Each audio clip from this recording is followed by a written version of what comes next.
Dito nagsimula ang aking paglalakbay sa Pilipinas. Mula Manila ay sumakay ako ng eroplano papuntang Bangkok, Thailand.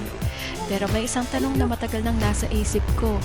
Posible nga ba talagang marating ang Singapore mula Bangkok gamit lamang ang bisikleta? Upang malaman ang sagot, sinimulan ko nga ang aking cycling journey. Tatahakin ang mahabang kalsada ng Thailand. Dadaan nga ako sa mga lungsod ng Phetchaburi, Ranburi, Prachuap, Kirikan, Champon, Surat Thani, Tungsong, Patalong at Hat Yai.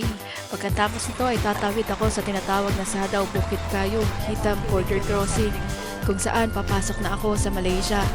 At ang unang stopover ko paglagpas ng border ay ang Alor Setar. Mula roon magpapatuloy ang aking paglalakbay sa Malaysia. Dadaan nga sa Taiping, Sitiawan, Kuala Selangor bago nga pumasok sa kabisera ng Kuala Lumpur. Pagkatapos nito ay babaybay naman ako pababa sa Port Dickson, Malacca, Batu Pahat. At ang huling stopover ko sa Malaysia ay ang Johor Bahru. At mula roon tatawid nga ako patungo sa huling destination ko sa aking paglalakbay, ang iconic na Merlion sa Singapore. Mahigit 2,000 kilometro, 3 bansa, isang bisikleta. Posible nga ba?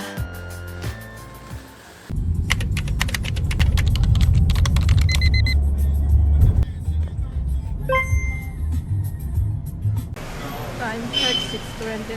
Dumating ako. Nakapag-book ako mga 5:30. Hirap magpanin. So, papasok na ako para mapag-check-in. Tapos check ng baggage. Dumating ako sa airport mga bandang alas 7 na ng gabi. 11 pa nga ang flight ko pero mas mabuti ng maaga. Dahil dito pa lang sa airport, marami ka ng pagdadaanan. Christmas season to sa Pilipinas, kaya ramdam mo talaga ang dami ng tao. Ang unang step pagdating sa airport ay ang pagbabayad ng travel tax. Nasa 1,650 pesos ngayon.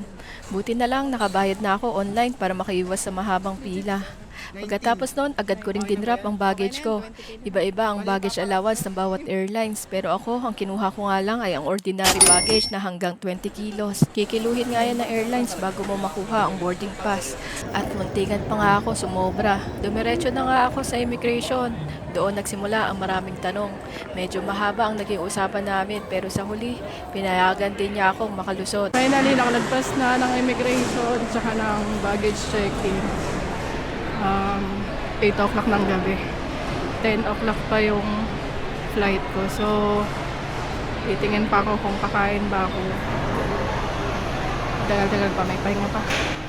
At doon ko na nga unti-unting na-realize, ito na talaga.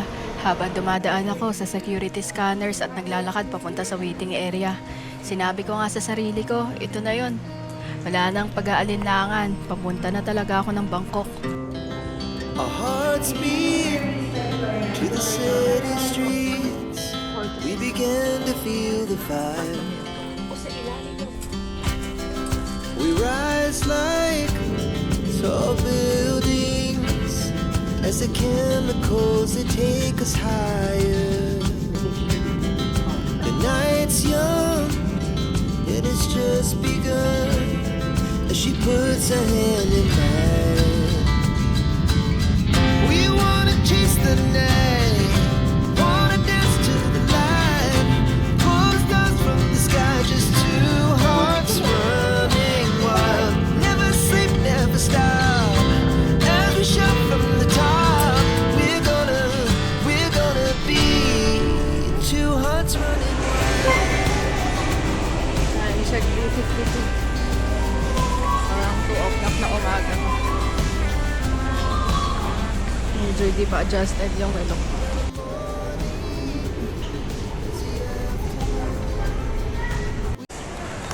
Finally, nakarating din. I-claim ko na yung akin kasi kapag masyadong malaki yung baggage mo, hindi siya dito sa may baggage bin. Doon siya sa oversize. Kung makita nyo, oversize baggage claim. Wala ako ng stub pero kung ano yung makikita.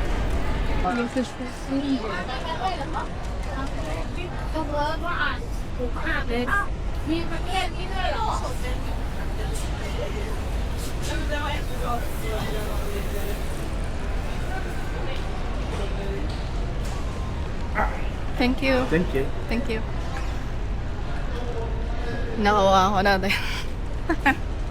Di ba ako nag-withdraw? Wala pa akong pera.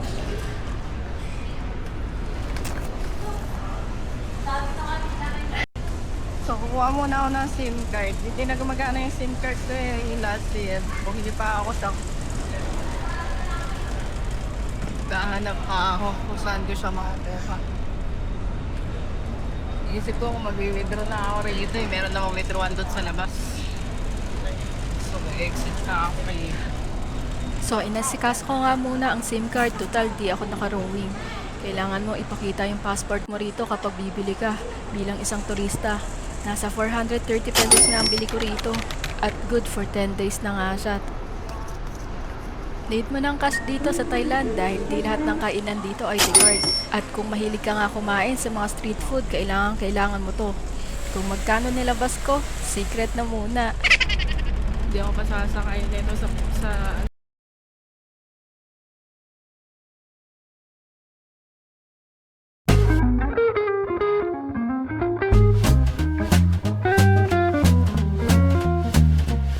Halo-halo ang nararamdaman ko.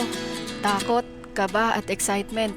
Hindi pa nga ako nakagawa ng ganitong klaseng ride dati at hindi pa rin ako nakapag-bike ng 2,000 kilometers sa buong buhay ko. Kahit isipin ko lang, kinikilabutan na nga ako. Pero sa parehong oras, may nararamdaman din akong kakaibang kapayapaan. Ulit-ulit ako nagdarasal. Kung hindi para sa akin ang journey na to ay sana wag na akong paliparin. Pero heto na nga, nandito na ako. Nandito na ako sa Bangkok. At dito nga magsisimula ang isa sa pinakamahabang ride ng buhay ko. Really happening. I can't believe it's true. I'm just as surprised as you.